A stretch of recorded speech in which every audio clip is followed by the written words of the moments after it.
Hey everyone, I'm author Julian Greystoke. If you're interested in buying my book, you can purchase it on Amazon. Today we're going to talk about my writing routine and how it has changed over the years. Quite a while back, I don't even know how many years back, I did a video about finding your writing routine, kind of for newbies, showing them how to find the various ways to get them into writing. Things like writing at a certain time, writing in a certain place, even things like music and scented candles, all of it coming together to try to help people figure out how to find their writing routine. And back in that time, I also had kind of an extensive writing routine myself, but that has changed very much as my life and job have changed. So I want to talk about what it used to look like and what it looks like now. Some of you who have been around this channel for a long time may be familiar with Boots, which is a YA fantasy that I had been querying for a long time. Didn't get any bites, so right now it's on the back burner. But that was, I think, the last one that I wrote with my old routine. So it's already been a while. But back then I was working second shift, and I am one of those people who writes best in the morning. And one of the things that I advise people to do is find a time of day that you're most creative. And for me that was like the morning, the mid to late morning. I could sit down and really get into it. And I would have everything. I would have the playlist, I would have the location being my living room with my big window and the sun shining in and my cats all around me.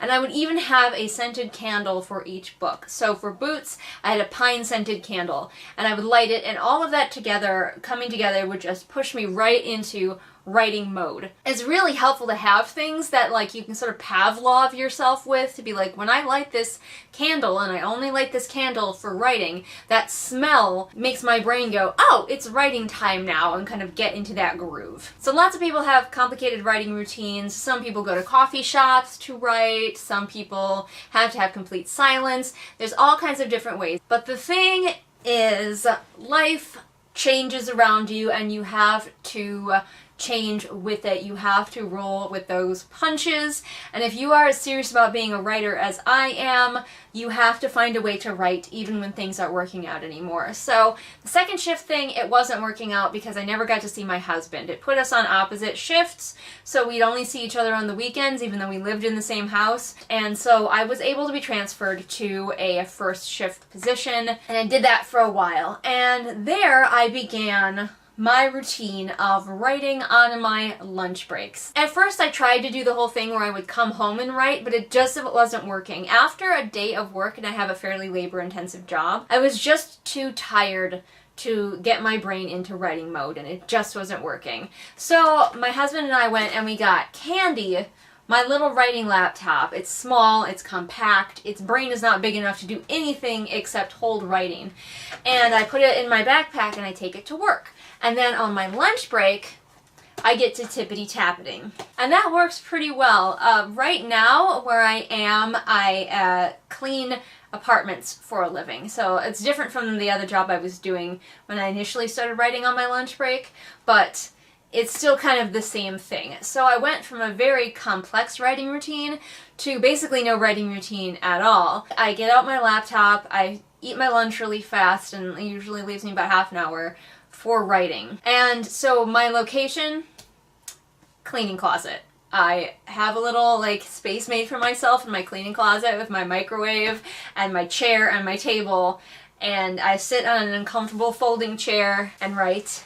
It's not super great, but at least I only have to be there for half an hour. I have done away with the complicated playlists. I just don't feel like I have time or energy to be curating playlists for myself, so a lot of times I will just go on YouTube and be like, movie original soundtrack, and whichever one looks good to me, I'll just put it on and let it play in the background, because I do have to have sound. But I've given up on that whole, I have to have the perfect song for the perfect moment thing, because the whole having it perfect for my writing thing just kind of went out the window a long time ago, and I've given up on making the perfect writing situation for myself. That is how I wrote The Wolf and the Hawk. It's writing in the margins, it's writing in the cracks, it's finding a place and a time when you can write that maybe doesn't seem perfect and nothing is curated and nothing is comfortable, but it works for me. Sometimes if I'm cleaning a furnished apartment, I'm able to sit in there, and then I can sit on a couch while I write for half an hour. Occasionally as well, when the woman who runs the office is not there or she has a doctor's appointment or something, she'll have me sit in the office and answer phones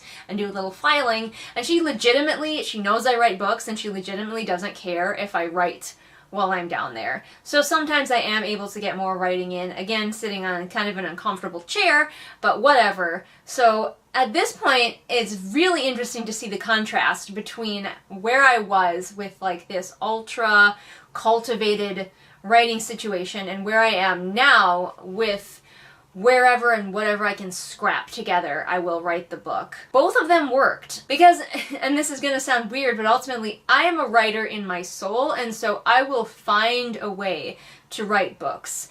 If it's perfect, if it's not perfect, I will find a way. So if you are out there and you are feeling really discouraged because you don't have a lot of time, or you can't find the perfect routine for you, if it's something that you really, really want, if it is your passion, you can write an entire book, half an hour a day at work, whatever you need to do to make it fit in. Now, you don't need to write every day. I don't write on the weekends. Sometimes I write outside of work, but these days I mostly just like half an hour or whatever I can squeeze in every day at work. It's just whenever you can fit it in, find a place for it. Especially, like, the only thing that's kind of stayed the same is the time of day for me. So I think the most important thing for me, at least, was finding the time of day when the creative juices were flowing the most and working everything else around that. Because it just didn't work to move my writing time to the evening. There was no juice. The juice happens around lunchtime. So that's when it had to be. That's when I found a way to make that happen. That was the one thing in my routine that I guess I still needed, and everything else was disposable. Everything else was just window dressing. Would I love to go back to the old way where I sit down, I get all comfy, I'm not sitting on an uncomfortable folding chair, I can light a scented candle and listen to my curated playlist? Yes, I would 100% love to go back to that. But I'm not there right now, so needs must. So what about you? What's your writing routine look like? Is it complicated? Is it simple? Do you have to do a lot of rituals beforehand to get yourself in the mood? Comment below and let me know. Don't forget, I post new videos here at least twice a week. And if you need more than that and you want to hear up-to-date information about my writing before it's heard about here on the regular channel, you can hop on over to my Patreon, where I've got lots of exclusive videos, and patrons are much more up-to-date. I tell them a lot more about like what I'm writing right now before we hear about it here on the regular channel. And of course, if you have more questions for me or you just want to stalk me, links in the doobly-doo to all of my social media. And I will see all of you again next time with whatever it is I happen to be doing next time. Good luck with the writing. Bye! Well, hello, traveler. Why don't you sit right down over there and I'll tell you about some of the best patrons in the whole world, like Patrick, Anne Sophie, Callison, Ray, Artemis, Shelby, Zaire, Jesper, Irene, Scribbling Cat, Savvy, Jenny, Amanda, Lisa, and Lennox. Why, I bet you've never heard of a better group of patrons in your whole life. I am the writer, writer of fictions. I am the heart that you call home. And I've written pages upon pages, trying to rid you from my bones.